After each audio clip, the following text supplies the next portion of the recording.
Damn, it feels good to be back. Welcome, everyone. Thank you for tuning in to another episode of the DMB podcast, the first episode of 2022. I'm your host, Camilio Salamander, and my co-host, KB DeMart. Because I'm a fucking mark for this shit. And it's kickoff 2022. Why not start off with day one? Now, I heard something about, WWE, that big four. WrestleMania, Royal Rumble, SummerSlam, Survivor Series. They trying to capitalize off of that and make, add in Money in the Bank and of course day one to that list to make it something that, something big. So we should always expect something big on these shows now. Did day one capitalize off of it? To me, they off to a good track.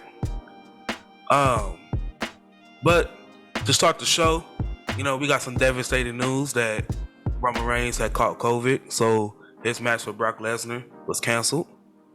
But one thing I can say, a show without the Tribal Chief, they handled their own. So the show was good. It didn't really, you knew he was missing, but you didn't miss him, if that makes sense. I think the show held pretty good without him being on the match card at all. I'm going to have to disagree with you, Salamander. I'm sorry. They put a lot of hype behind this. Now, the Tribal Chief, I do agree with you. He was not missed. You were given a hell of a main event. Hell of a main event. To me, because the way that they were hyping this up, they're putting this in a conversation of the big four. So I would think that some of the decision making would be more tuned towards the fans, if that made sense. Mm-hmm. But I really didn't feel that way outside of the main event, and that was only because of the head of the table, the Tribal Chief, announcing that he did indeed test positive for the virus. So I agree with what you're saying in some parts. To me, it wasn't a letdown. I don't want people to think that I'm just hating on it, because parts of it were good. The decisions on who would win is what I have questions with. Agreed. But the kickoff show, we had Cesaro and Ricochet versus Ridge Holland and Sheamus. Now, we already know the bar, they're going up against each other. Let's go ahead and get that elephant out the room. I don't think they should have did that, but nevertheless, the match still did great. The match started off early with, with Ricochet breaking Ridge Holland's nose. So that means that Sheamus had to carry the whole match. One thing I can say, Sheamus is a hell of a wrestler. That's one thing I can say. If this didn't show you something, this really showed you that basically Sheamus deserved to be in the main event picture. Period. I mean, he first of all, we already know he's a good wrestler, but just the fact that, his partner was basically incompatible, couldn't wrestle in the match. He picked up that work without no question. And for Tom, it looked like it was a 2-on-1 match, but shit, you wouldn't even think that he was by himself because of the way he was moving. But he was able to pick up the win, and I think that was the right call. Yeah, I definitely think that was the right call. Shout out to Ridge Holland. That was horrible to see, and I know it had to be worse to experience. There are people who say Ricochet should get a push, and this was just a freak accident, but it's stuff like this that shows you why Ricochet hasn't been being pushed. I'm not saying that Ricochet is a dangerous wrestler by no stretch of the imagination, but you do have to, it's not ballet, and that's what they always say, but you got to know what you're doing. And that move itself was not a good move, and I don't know if he just undershot it and fully finished the rotation, or if Cesaro should have been further down his body, more towards the waistline, you know what I'm saying? Mm-hmm. So I don't know if that's what it was, but that was a very bad looking spot. Shout out to Cesaro. Shout out to not only Cesaro but Sheamus as well. Those two always put on magic when they're in the ring. Even when they were with the Bar, even when they were doing their best of 7, they always put on great matches whenever those two are involved. They cease to never disappoint. Yes, never cease to disappoint. And I thought Ricochet looked good for the little bit that he had in here as well. I just hope that this doesn't deter Vince McMahon and WWE from pushing Ridge Holland, because I think he has a great look, and the tag team with him and Sheamus, I think, can go very far. Sheamus looked good coming out of this. Once the injury happened, I said to myself, you have to push Sheamus to win this match. Sheamus has to win this match. If you want that next guy right underneath Roman and Drew, giving Sheamus the win here will put him in that category. This was a fantastic match between these two. Well, I'm sorry, between these 4 for real, outside of Ridge Holland because he got injured. But the match itself was good. One of the better matches on the show, and it was on the pre-show. You know, most of the time, the last time that we seen an accident injury happen, that person became the biggest star in WWE for that year. True. And I'm talking about Becky Lynch. So, I mean, we will only see. I mean, it's just something with the nose. If your nose actually get broken during the segment or a match, you just destined for a push afterwards. So, we gonna see if Ridge Holland gonna get this push and if he gonna capitalize off of this. I mean, it happened once with Becky, so we gonna see if they can make it 2 for 2. Right. Next, before we move on, I do want to say that Ricochet, I do think he deserves a push, like that mid-card title push, and he need to hold it for a while too. I would say that. It's about time for it. I mean, I'm getting tired of him. I'm getting tired of WWE using him to go out there, have great matches, put on decent matches and everything. Get squashed, be a jobber for a little bit, and then go out there. They just, that's how they're using him. They're using him, be a jobber at one point, then the next point, you know, he's going out there putting on decent matches and everything.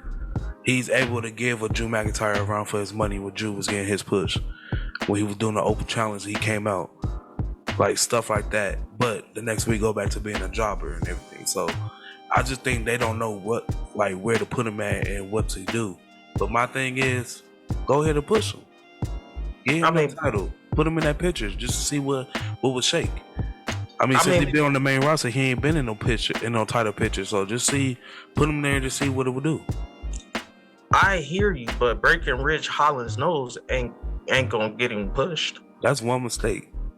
He been with WWE for at least like almost 4 years, and that's one mistake. That's a big mistake though, and on pay-per-view. Like Monday, Friday Night Smackdown, yeah, but this was pay-per-view, the first pay-per-view, and that's the first thing that happens. That's a bad look on Ricochet. Okay, I can see why you say that. I can see that. But coming in with the second tag team match of the day, we have the Smackdown Tag Team Championships on the line, with the Usos defending their championship against the New Day. Now, we've seen this damn match so many times, but every match never disappoints. You would think by now they know each other's moves, so it should be, it shouldn't be this long, it shouldn't be this short, and they should be basically match out evenly throughout the whole match. Speaking of knowing each other's moveset, because y'all faced each other so many times, the Usos was forced to use something different, paying homage to one of the greatest tag teams ever. And that's the Dudley Boys. They won the match by hitting the 3D.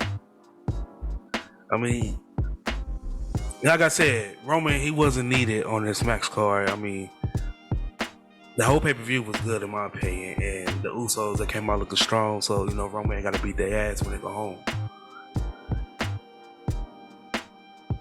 Don't disrespect my tribal chief. And don't disrespect the fam. Don't disrespect the bloodline.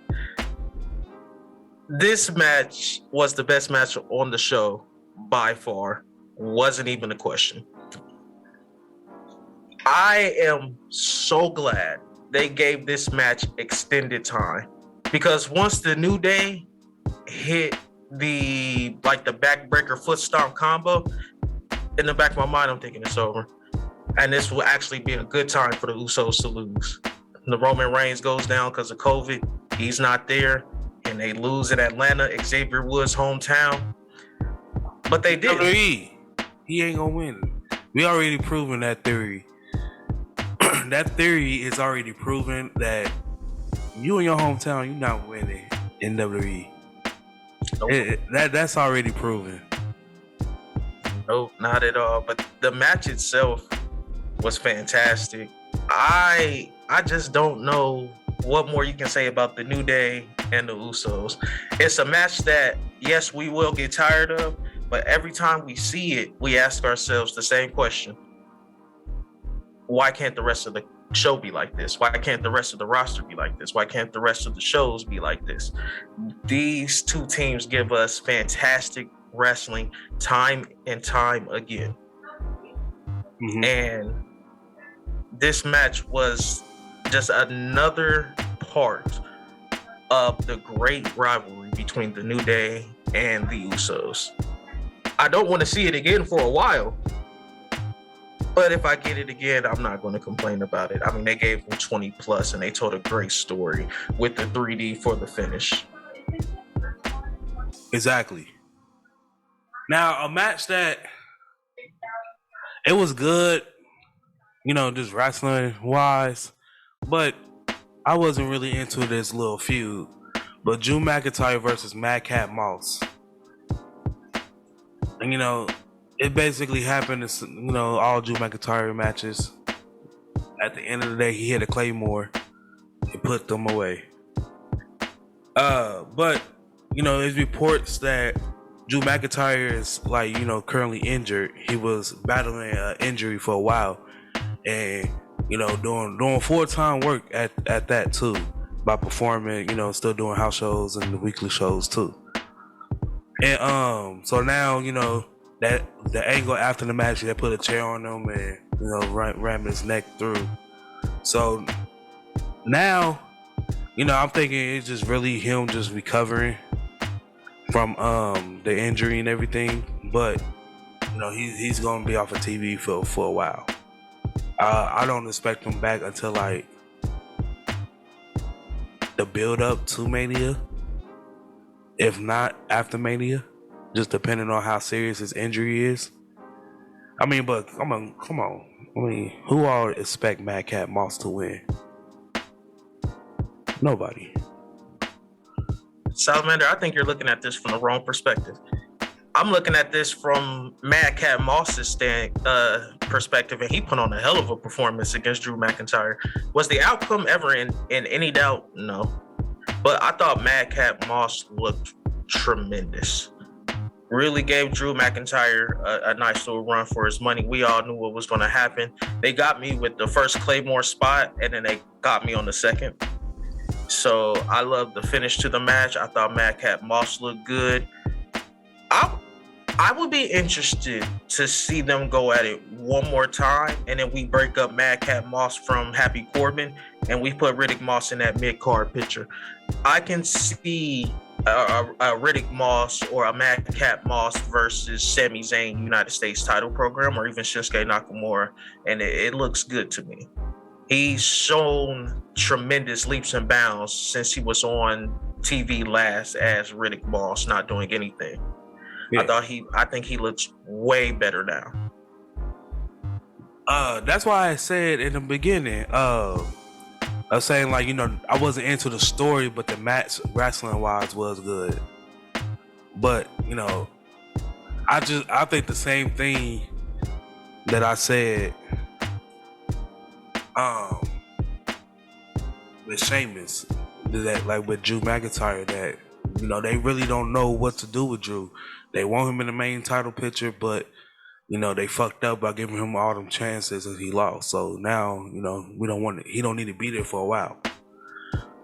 But, they don't want to keep him on TV, so they just putting him in whatever. Just like the same thing they're doing with Sheamus. He need to be there, but they're not capitalizing off of that, so they're throwing him in tag matches. Having him form, stables that he really don't need to, form right now. He did all that with the bar and everything. Even the League of Nations and all the other stables he was part of. Now, we need to really focus back on that singles career when he first came in. Even like out of everybody in the League of Nations, he's the most successful. Out of the bar, he's the most successful. We need to capitalize off of that before he go ahead and hang him up. I think he might be the last person from League of Nations still in WWE. I mean, you can't wait for Eric being a commentator. Well, he's not wrestling. True. But I'll give you that though. I'll give you that. Yeah. I was like, that's like saying Corey Graves wasn't a part of the original NXT. Yeah, he got hurt. Yeah, I'll give you that. All right, now we got the third tag team match of the night, and yes, they did give us 3 tag team matches not in a row, but damn near in a row. We got the Raw Tag Team Championship. We got RK Bro defending their tag team titles against the Street Profits. Now. Day one was set in Atlanta, Georgia, and the Migos was present. Yes, that way. They was present, and they accompanied RK Bro down to the ring. Now, to me, this whole is strange. It was awkward because it looked like the Migos was just paired up with RK Bro because they was the tag team champions, and they was gonna pick up the win. But is it just me, or do it make sense to put the Migos with the Street Profits? No, and I'm gonna tell you why.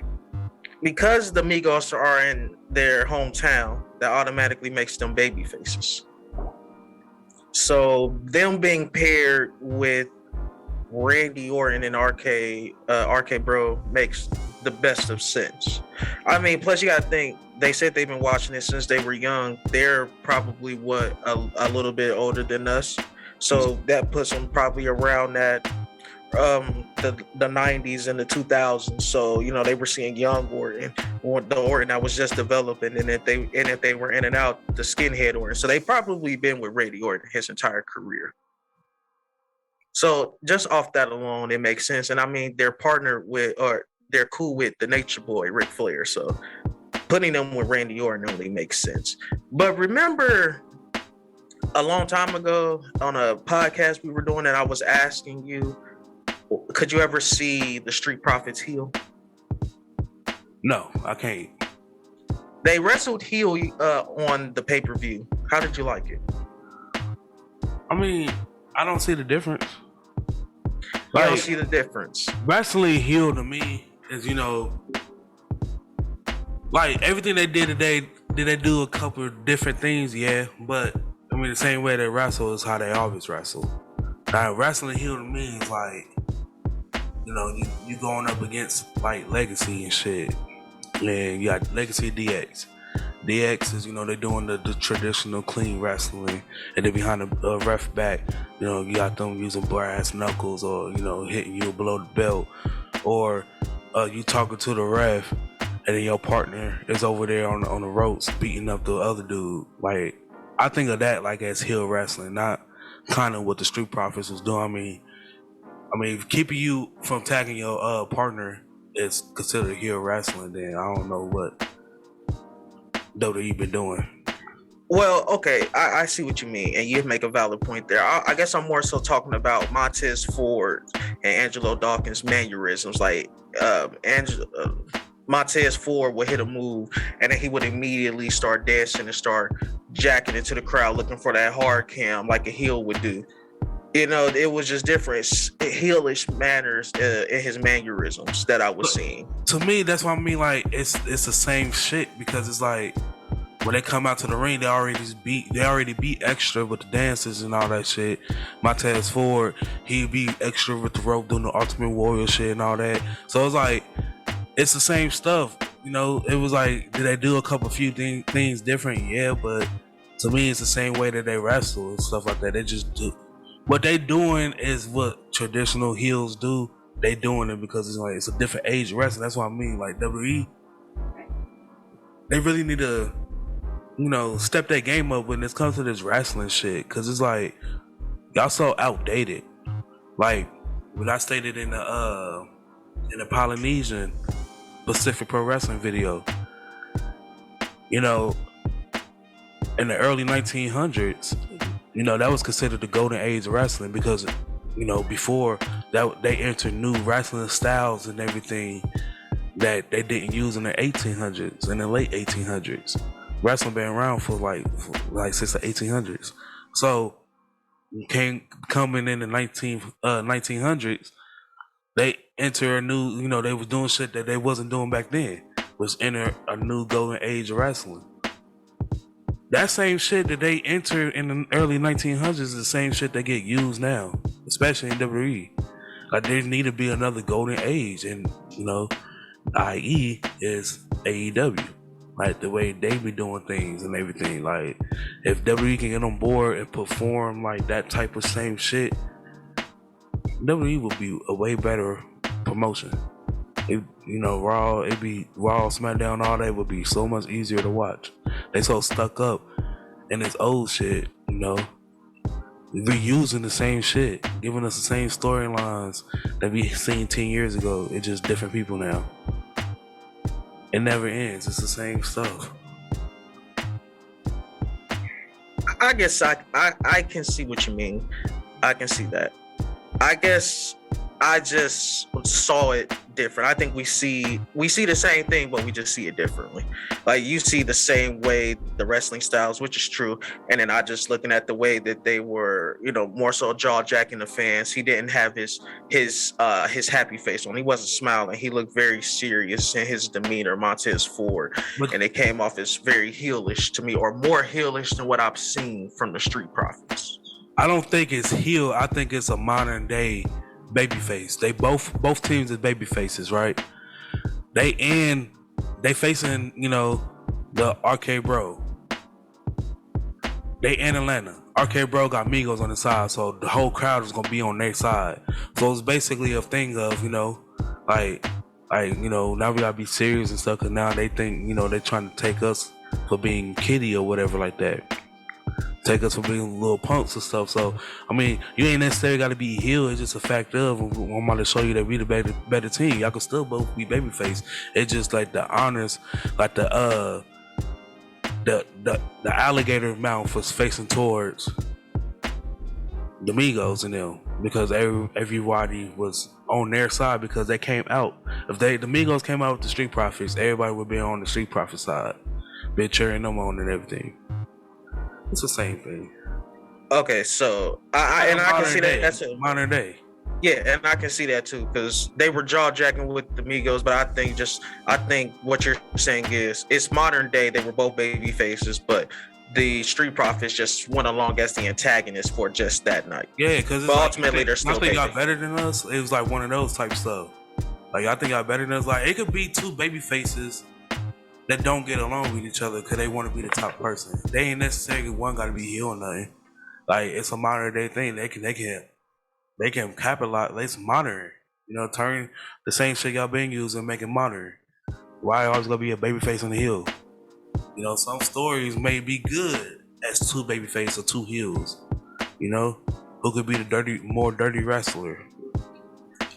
So I mean, certain things. You know, you gotta put a little twist to it. You know, we using storylines and shit that we used 100 years ago. Yeah.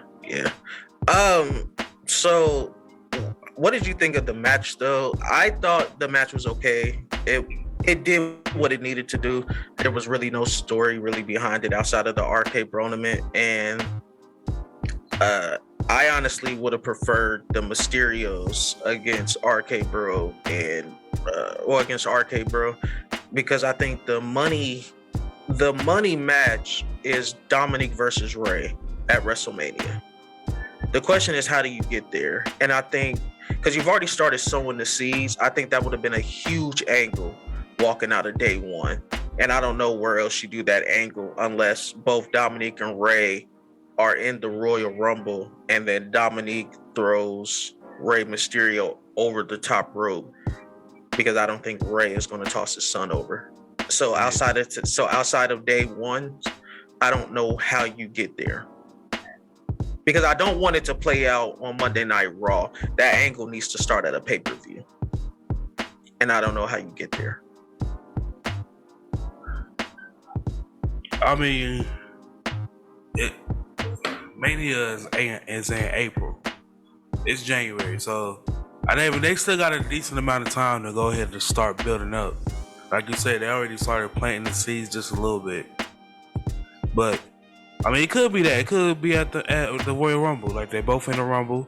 You know, he decided he had the opportunity. It could be a thing, and they're the last two in the ring. And it's like a thing, like Ray decided, he like, you know, I'm not gonna do that to you. But Dominique be like, you know what? I respect that, Dad. I love you. They like give him a hug, but they close to like in the middle of the rope or whatever. I mean, in the middle of the ring. And then like he have his arm on him. They taunting like Ray at the crowd or whatever. He grabbed him by the neck and they run to the rope and throw him over. And then that solidified his heel turn. It could be that. I mean, but listen, but you said like it would have to happen at the pay-per-view. I agree on that. It would have to happen. His heel turn and the direction of them booking that one-on-one match between the two, it has to happen at the pay-per-view.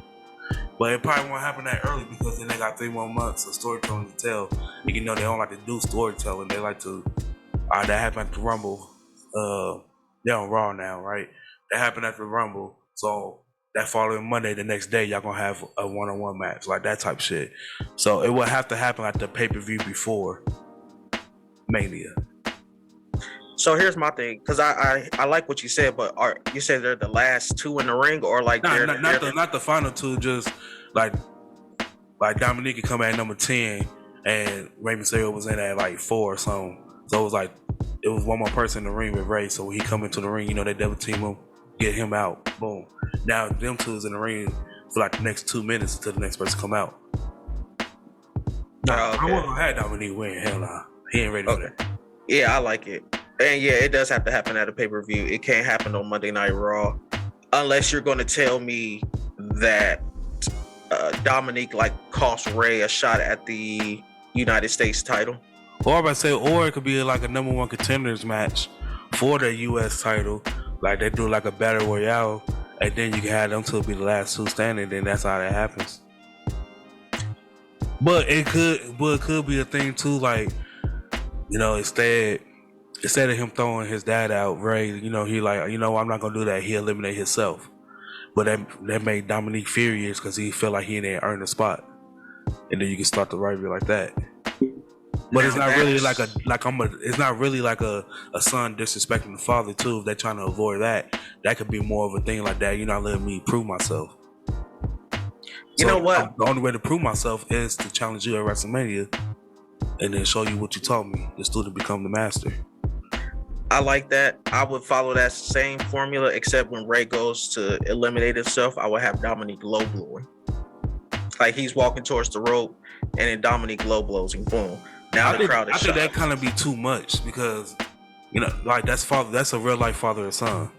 So then you don't want to push off the, you know, WWE, they still PG and they got kids watching. So you don't want to push off that, you being like, you know, he not listening to his parents and shit, just disobeying his parents and showing them the most ultimate disrespect by doing something like that.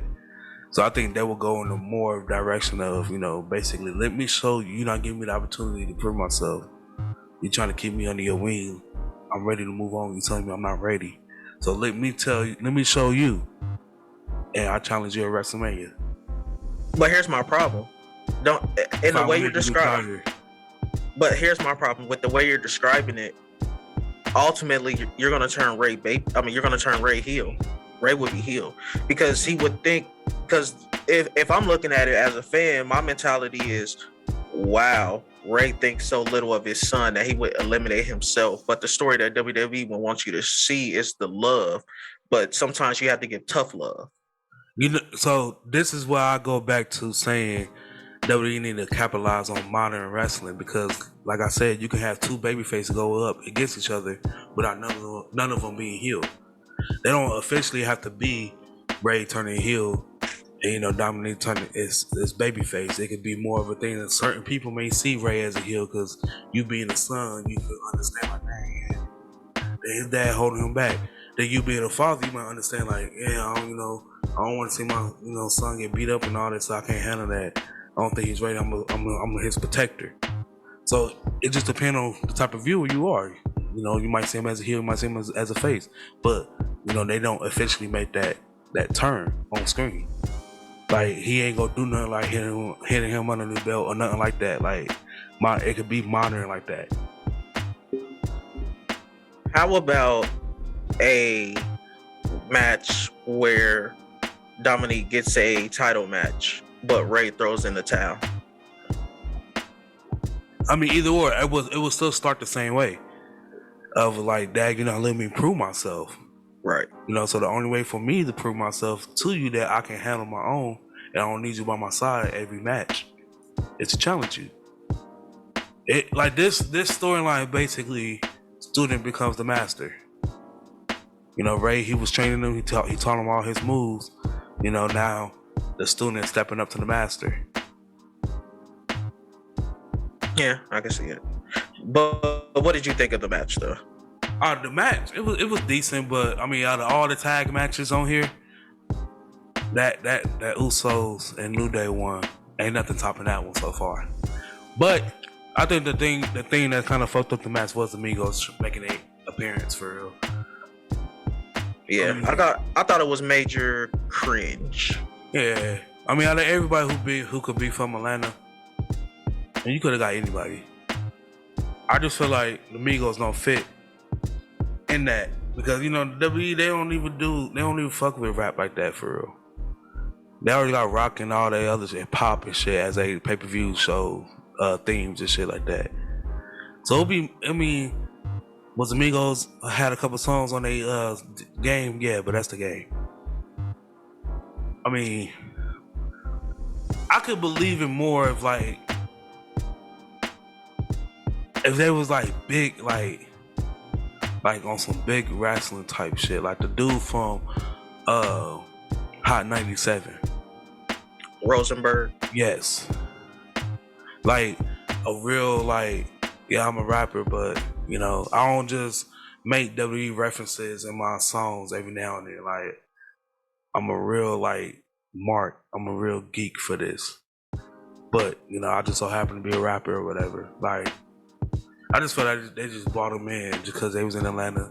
They're trying to capitalize off of it. They probably Google who the most popular music star in Atlanta, and the Migos popped up. So they was like, you know what? Go ahead, bring them in. Like they try to get Cardi B on there. A couple years ago, had her face against what's her name? Lacey Evans. Yeah, Lacey Evans. I was like, hell no, that is not gonna fit, bro. Cause to me, she ain't never made say anything about wrestling, nothing like that. So then no, y'all gonna try to make this shit like reality TV. Like, it's not gonna be believable. Then she gonna be on there like we know who Cardi B is, bro. So it's gonna come off cringy as hell if she don't be herself. You gotta have her come on there, bitches and all that shit, bitches, hoe, all that shit, cause that's who she is. That's what she do. That's what she say. That's how she talk. WWE would never do that.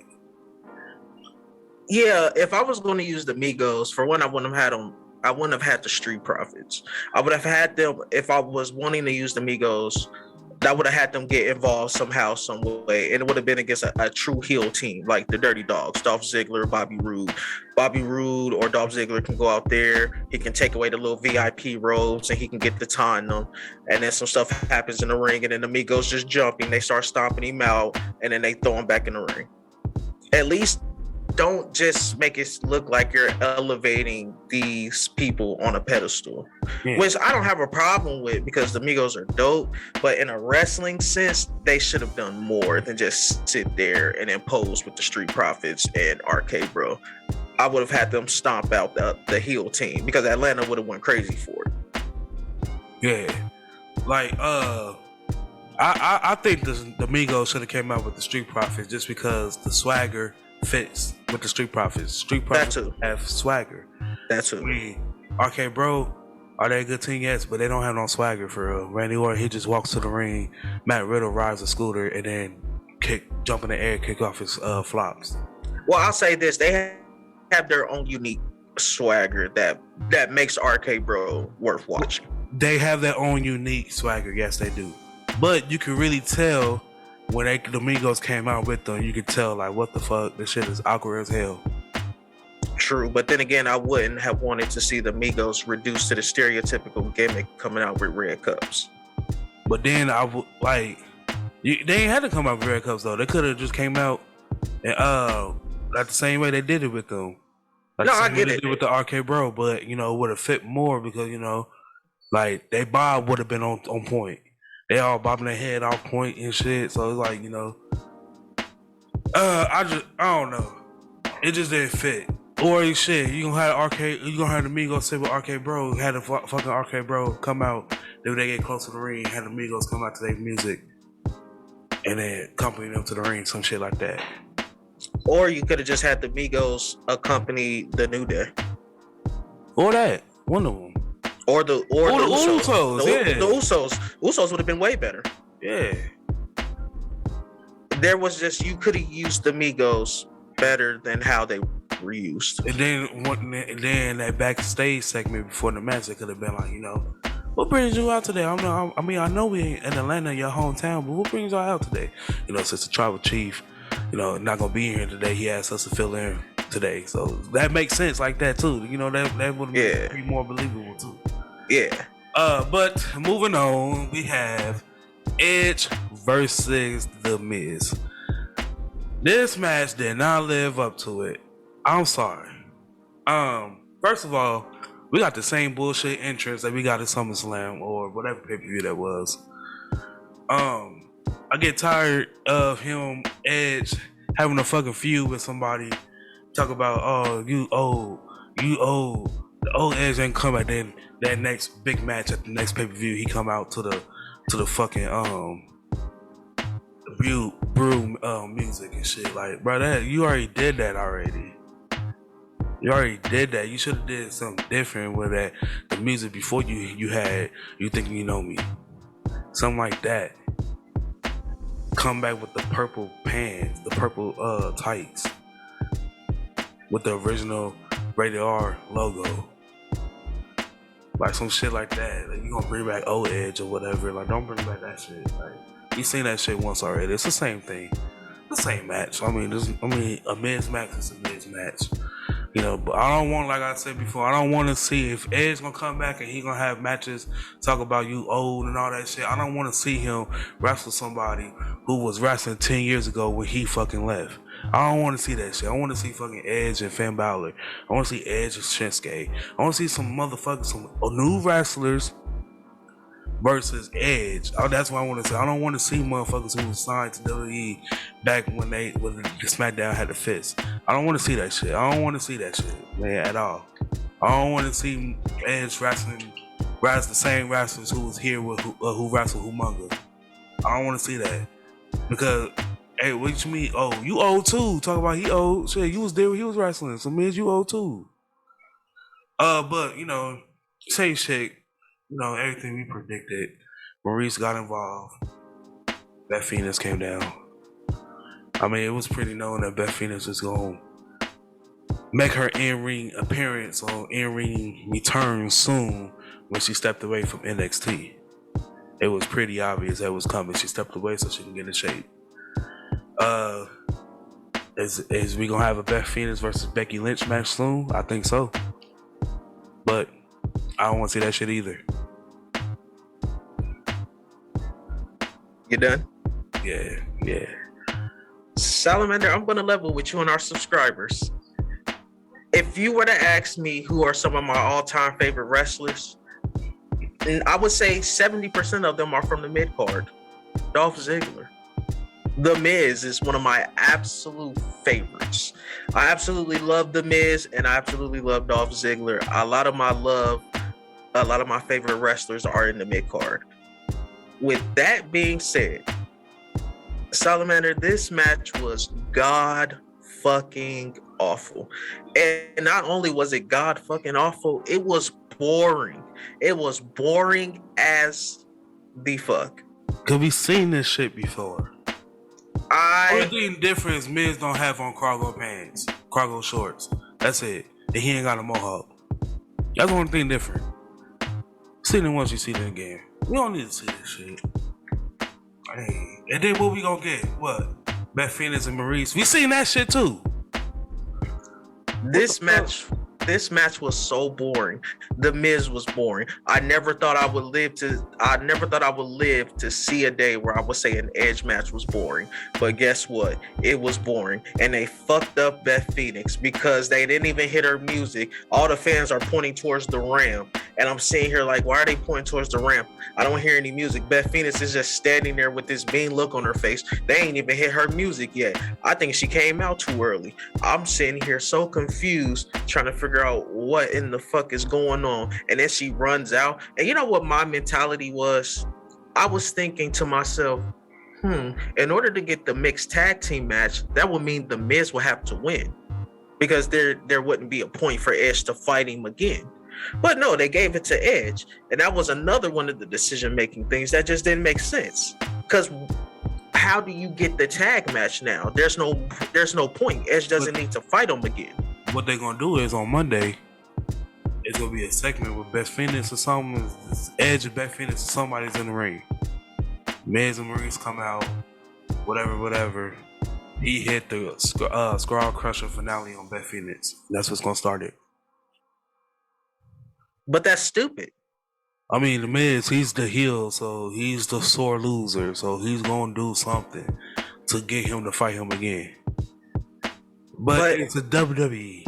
It's WWE. But don't you think it would have been easier and that much better to just have the Miz go over? That way you don't have to jump through hoops to get it. Because now you're going to have to jump through hoops for weeks on end where he keeps attacking Beth Phoenix and Edge's character. And then, like you said, he jumps the gun. And then he attacks Beth Phoenix. KB, this is the same company that gave us Drew McIntyre and Bobby Lashley 2 months in a row. Every week in them 2 months too. Damn near. It's WWE. I mean, shit. WWE is the same people that will book Edge and Randy Orton again as fucking WrestleMania talk about once in a lifetime. Like, no, it's not. You know what would have made this match that much better if we hadn't seen a shit of Maurice. We didn't see Maurice until the show where she cost Edge the match. That's why you know that's what it's gonna lead into. I don't want to see Maurice back in the ring. And if she is gonna come in the ring, I don't want to see her in a mixed tag with fucking Edge and Beth Phoenix. I ain't. This match was fucking boring. It was god awful. This is how I feel, because I'm a diehard WWE fan, but I love the old school shit better than this horrible shit we getting. But I understand that Beth Phoenix is Edge's wife. But if I'm gonna see Edge partner with any other woman, it's gonna be Lita. I don't see Beth Phoenix, partnering up with Edge. If I'm gonna see her back, she need to be in a singles title picture. She need one more run as a single star if she's gonna be back in the ring. We don't need this shit at all. And I'll tell you something else that we don't need anymore is the Raw Women's Championship match. Becky Lynch defending her title against Liv Morgan. Now, Liv Morgan, yes, even though she's lost, she still look good in my eye. But I don't want to see this match again. They need to take a step back and reevaluate what they're gonna do with Liv Morgan, because this ain't it. I get tired of her getting to the point where she about to take it all, lose, and then cry and shit. And we supposed to feel sorry for her. But at the same time, this lets you know that WWE, they don't know what the fuck they're doing with their women mid card. If you're not in the main card picture, the main title picture, then you're a woman, they don't know what to do with you. Because they sure ain't building up on the other talent. They sure ain't. I mean, they put Rhea Ripley in the tag when she was on NXT dominating, beating ass. Came on the main roster, got made a fool, losing. Got the women's title, lost that shit. I don't even remember her being champion anymore. Just to get put in a tag with fucking Nikki Ash. What the fuck is that? Sounds like a fucking rat. That's what it sounds like. Yes. All jokes aside, I have major problems with this. This is also one of the creative decisions that I question. And I'm going to tell you why. They refused to make new stars. They had 2 opportunities to put this belt on Liv Morgan, even if it was for 2 weeks, even if it was for a month, 2 months, 3 months. They had 2 applicable chances to put this belt on Liv and refused. So now I don't want to see Liv win the Royal Rumble. I don't want to see Liv get another shot. You guys had the chance to make Liv Morgan a star. I hope and pray that she channels her inner Tony Storm and leaves. AEW is more than willing to take you on and put you back with Ruby Soho so you can get the love that you deserve, Liv Morgan, because you should have been a champion time and time again. And WWE consistently, multiple times, dropped the ball on Liv Morgan. And then, you know what made this whole thing even worse? Because the match itself was good. They gave it a lot of time. It was great. Did you see Becky Lynch trying to get her foot on the bottom rope so you could tell that story of how she won cheating again? Nope. Sorry, Miss Lynch, you didn't get your foot on the rope. You just beat Liv Morgan clean as a whistle. That goes to show me that Liv Morgan should be nowhere near the Raw Women's Championship or any championship again. At this point, she's 24/7 worthy now. Let her run around and try to take that belt off of Dana Brooke with Tamina, because that's where Liv Morgan is. According to WWE, me and you, I'm pretty sure we both see her as a multi-time women's champion. Should have been, but they dropped the ball. I don't want to see her win the Royal Rumble. If I'm being honest, I don't want to see any active woman on the roster right now win a Royal Rumble. If it isn't Asuka, if it isn't Bayley, I don't want to hear it. You know who is a multi-time champion? The Beast. Brock Lesnar. We got the main event. Since, Roman Reigns had tested positive for COVID, Brock Lesnar was placing the Fatal 4-Way match for the WWE title that became a Fatal 5-Way match. Oh, you're not telling the story right, Salamander. It was a singles match between Big E and Seth Rollins that then turned into a triple threat when they added Kevin Owens. Then they added Bobby Lashley, turning it into a Fatal 4-Way. Then added Brock to turn it into a Fatal 5-Way. Seth Rollins just can't catch a break. Cannot catch a break. But nevertheless, this match was fucking phenomenal. For this shit to be last minute, this was actually good. I like to see, Kevin Owens and Seth Rollins, they was working together. I love the little spots that was there. I love Big E giving Brock Lesnar a little taste when he gave him that stiff clothesline, and then he had clothesline him out the ring, and then that led into him getting caught by the Almighty, getting thrown into the ring post, which led into the Almighty spearing the Beast through the barricade. There was a couple times that these two had matched up. One thing I would love to point out is that the fact that Bobby Lashley Brock Lesnar didn't attack Bobby Lashley. Bobby Lashley attacked Brock Lesnar. And there's already been the rumor speculation.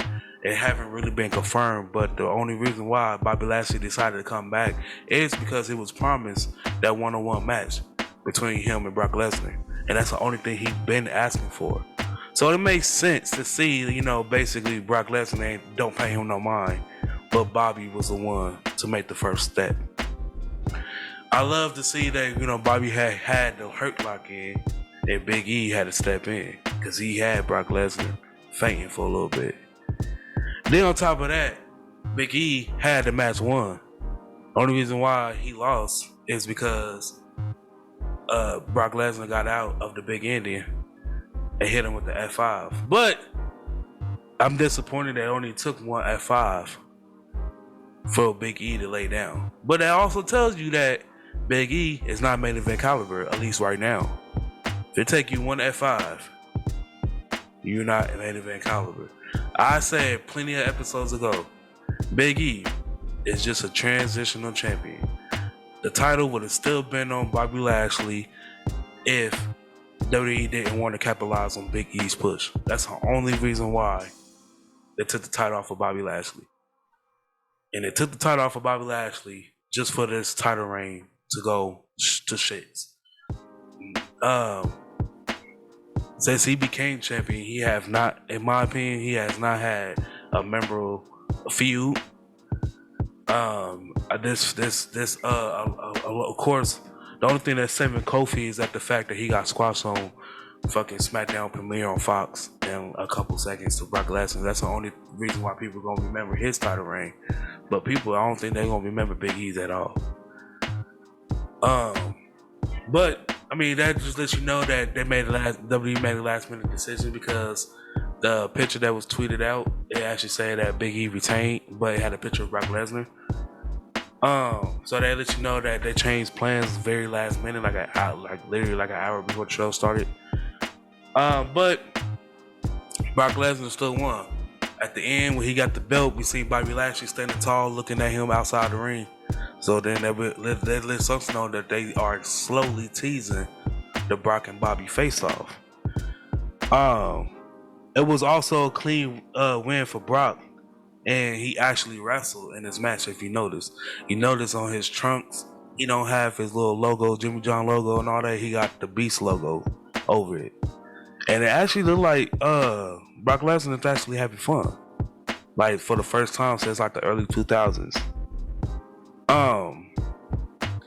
But let me ask you about this.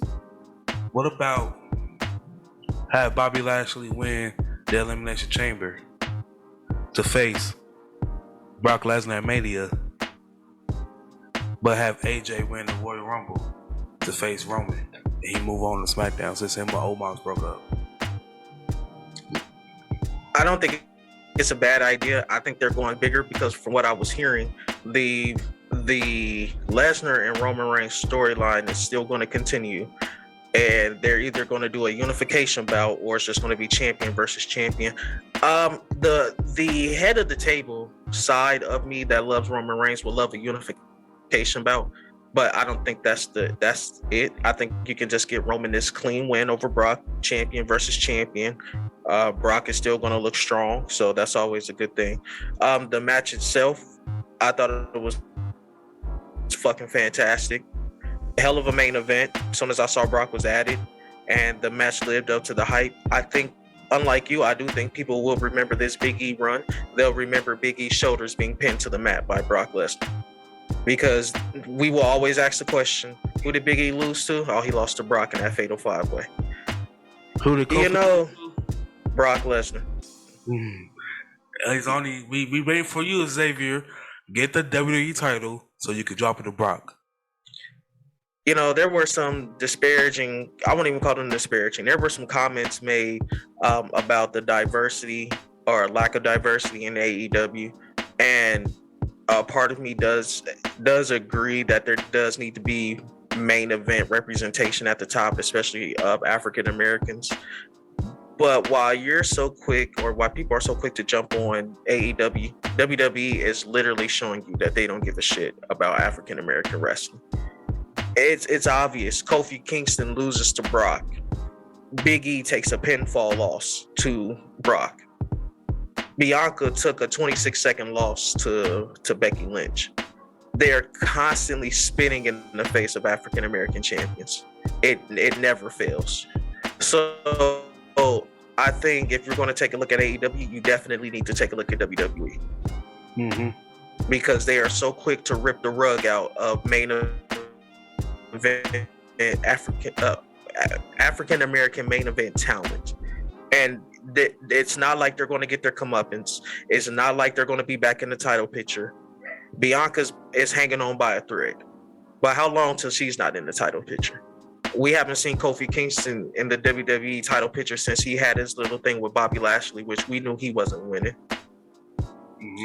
So at what point do you look at WWE? And like I said, that's not to take away from AEW, because I would love for African American main event representation in the main event scene. I would love it. But at the same time, you got to earn it. And until somebody on that roster of African American descent shows that they can earn it and they can stand toe with the Kenny Omegas, the Adam Coles, the Bryan Danielsons, we will have to sit back and patiently wait. Not every company can have a Roman. Not every company can have a Big E, a Bianca, or a Kofi, or an Xavier Woods. Sometimes you got to develop that talent. Mm-hmm. But the match itself, hell of a main event. You kind of got the feeling when Brock was at it, he was going to win. So I'm not really surprised about that. I just wish that somebody else could have took that pinfall. I got a question for you. Yes, sir. At Mania, if they go ahead and do a unification title, looking to see how the WWE title been booked for the last year versus a Universal, what's one go away? Man, if you're it just depends. If you're going to title is WWE's baby, it's been there since the beginning. I was going to say it just depends. You know what? If you're going to put it on Roman, I would say do away with the WWE. If you're going to put it on Brock, do away with the Universal. Because each one means different to the other, to said person. Like Brock had a nice little Universal Championship runs, but I remember the more dominant Brock when he came back and he beat John Cena for the WWE Championship. Roman Reigns with this Universal Championship run has entered a godlike tier. So each championship is meaningful to the other person. So it just depends on who you put it on to me. All right. I do think his Universal run is better than all his WWE title runs, especially had came in and defended it for the at the Royal Rumble, Roman Reigns. But any of his WWE title runs, didn't nobody take it serious. But once we became Universal Champion, everybody took this one serious. So yeah, I do. You just depend on who they decide to put it on. Is that's your decision on the belt. But that's a hard question. It is. That is a hard question. But your match of the night. Oh man, my match of the night goes to none other than the Smackdown Tag Team Championship match, the Usos versus the New Day. Seen it once, you've seen it 100 times, but each one is good. I have to agree with you on that one. But your wrestler of the night. My wrestler of the night goes to none other than the almighty Bobby Lashley. Got that hurt lock in and would have won. Got the hurt lock in, would have won. I thought it was a great visual seeing Brock Lesnar struggle with the hurt lock. He would have won if it wasn't for Big E. So I like that visual, and I'm actually looking forward to that match. I'm actually going to be going for the Almighty to become the Almighty WWE Champion once again. So I was actually going to go with Brock Lesnar. And just because, who else can you just throw in a match out of nowhere and expect to pick up a win? The Tribal Chief. Either Brock or John Cena. Or the Tribal Chief. Nah. Okay. You can't just place him in the match. Sure you can. That's why he went to Raw. It's more believable for a pay-per-view to be booked, Seth Rollins versus Big E, the whole month. And the day of the pay-per-view, you'd be like, you know what? We're going to make it a triple threat. We're going to make Seth Rollins, Big E, and Brock Lesnar. And everybody be like, all right. Like, if it be with Roman, you'd be like, no. John Cena, you'd be like, all right, hey, that's cool. Look, it's only like two that can get away with that. Okay, I'll give you that. He's in his own godlike tier. What's the bullshit of the night? Liv Morgan not winning the Raw Women's Championship. Huh. You had it twice and you dropped it twice. So guess what? But now I don't want to see Liv Morgan anymore. You know, mine is this Edge and Miz match. I don't want to see these two old motherfuckers wrestling. Like I said, if I'm gonna see Edge, if somebody call him out for being old and not the same old Edge, like, oh, you're not the Edge, you're not Edge for 2004, you're not that really all superstar, you're not the ultimate opportunist. I don't want to see somebody like Shinsuke, somebody new to face him. I want to see a match I ain't seen before. We've seen this so many times, and this is like, they was off to a good track with the Seth Rollins shit. It went on a little bit too long, but they was off to a good track with that shit. But now they went all the way backwards. Why? Just because of that shit, the fucking that name job, the fucking AEW did. It's calling MJF a Miz. That's what started this whole damn feud. It was irrelevant. Y'all y'all claim y'all don't care about this company, but they name drop one of y'all superstars, so y'all go ahead and book them in the match like that. And this match was fucking horrible. All the matches on this card, this was the most bullshit ass match. Even with the kickoff show starting off with a fucking botch, this Miz match was ass, fucking garbage. I agree. Fucking ass. What you be saying? Still gonna go with Liv Morgan though. Get this shit the fuck off my television. Yes, it was that bad, but I still gotta go with Liv Morgan. I still have to go with Liv Morgan. They had this twice. You had it twice. Could have made her a star twice, and you fucked it over. You fucked her over. I mean, it's WWE. They had, Ruby Soho. They know how to use her. Now look at it. Everything great they have, they fuck over. Rusev. Look at him. Aleister Black. Look at him. Speaking of Ruby Soho, your girl is going against Ruby Soho for the TBS Championship. You still going with Jay? Didn't I say that they was probably gonna be the last two? I know I said Jay was gonna be the last. That she was gonna be the runner up, and then runner up for the title picture. But yeah, Jay Carter getting it. We'll find out Wednesday. I'm going Ruby. I'm telling you. Why? Everybody who listens to this now, when we find out Wednesday who win, be like, oh, KB, I thought you was the AEW mark. I feel you. We gonna see. All right, guys, that's it. Thank you for tuning in to another episode of the DMB Podcast. I'm your host, Camilio Salamander. My co-host, KB the Mark. We will see you on the next one. I started with nothing and came out a king. I've been the one that's been ballin' for rings. It's been me and my team and we chasing the green. My team be the shit, we ain't ballin' for free. My team be the shit, we ain't ballin' for free.